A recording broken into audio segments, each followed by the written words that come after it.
The Testament of Issachar. Chapter 1. The copy of the words of Issachar. For he called upon his sons and said to them, Listen, my children, to Issachar your father. Pay attention to my words, as I am beloved of Yahweh. I was born the fifth son to Jacob, by way of hire for the mandrakes. For my brother, Reuben, brought in mandrakes from the field, and Rachel met him, and took them from him.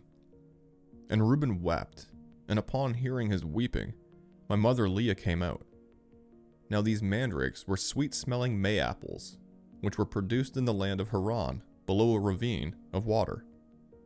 And Rachel said, I will not give them to you, but they will be mine instead of having children. For Yahweh has despised me, and I have not conceived children for Jacob. Now there were 2 May-apples, and Leah said to Rachel, Is it not good enough for you to have taken my husband, and now will you also take these May-apples?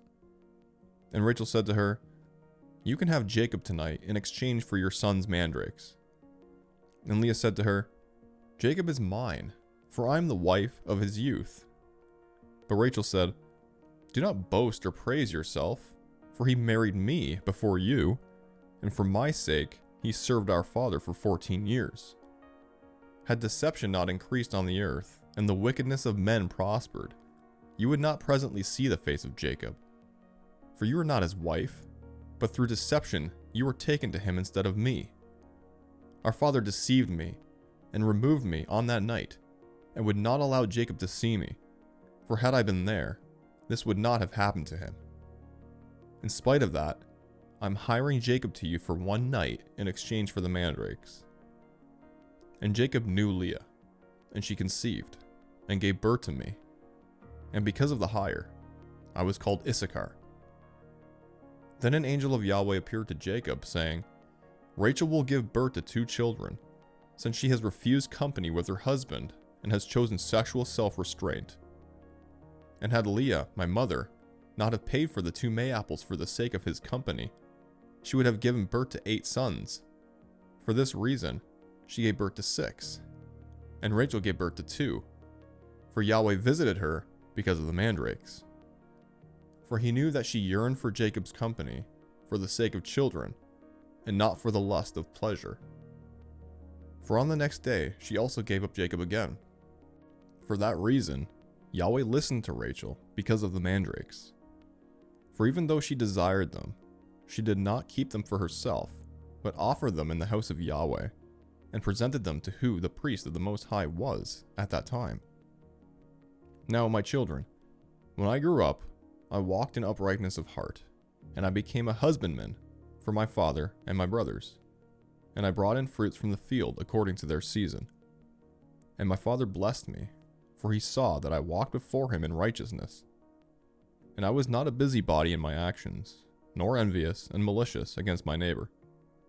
I never slandered anyone, nor did I express disapproval of the life of any man, walking as I did in singleness of eye.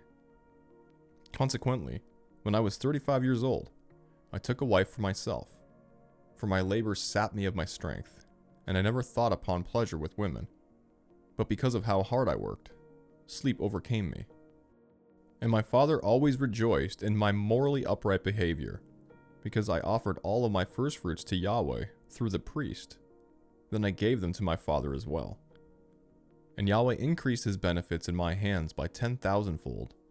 And also my father, Jacob, knew that God aided my singleness. For on all the poor and oppressed, I presented the good things of the earth in the singleness of my heart. And now listen to me, my children, and walk in singleness of your heart. For I have seen in it all that is well-pleasing to Yahweh. The single-minded man does not covet gold. He does not overreach his neighbor. He does not long after various pleasurable foods, and he does not delight in a variety of beautiful clothing. He does not desire to live a long life, but only waits for the will of God. And the spirits of deceit have no power against him, for he does not look upon the beauty of women, in case he should pollute his mind with corruption. There is no envy in his thoughts. No malicious person can make his soul fade away, nor worry with insatiable desire in his mind. for he walks in singleness of soul, and looks at all things in uprightness of heart, shunning eyes that have been made evil through the error of the world, in case he should see the perversion of any of Yahweh's commandments. In saying this, my children, keep the law of God, and get singleness, not playing the busybody with the business of your neighbor, but love Yahweh and your neighbor, and have compassion on the poor and the weak. Bow your back down for the purpose of husbandry, and toil and labors in all manner of husbandry, offering gifts to Yahweh with thanksgiving. For Yahweh will bless you with the firstfruits of the earth, even as he has blessed all of the saints, from Abel even until now. For no other portion is given to you than the fatness of the earth, whose fruits are raised by toil. For our father Jacob blessed me with blessings of the earth, and of firstfruits. And Levi and Judah were glorified by Yahweh, even among the sons of Jacob, for Yahweh gave them an inheritance.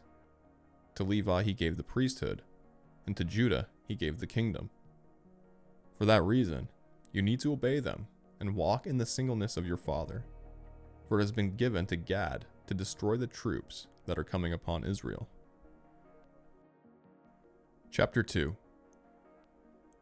Consequently, my children, know that in the last days your sons will forsake singleness and will adhere to insatiable desires.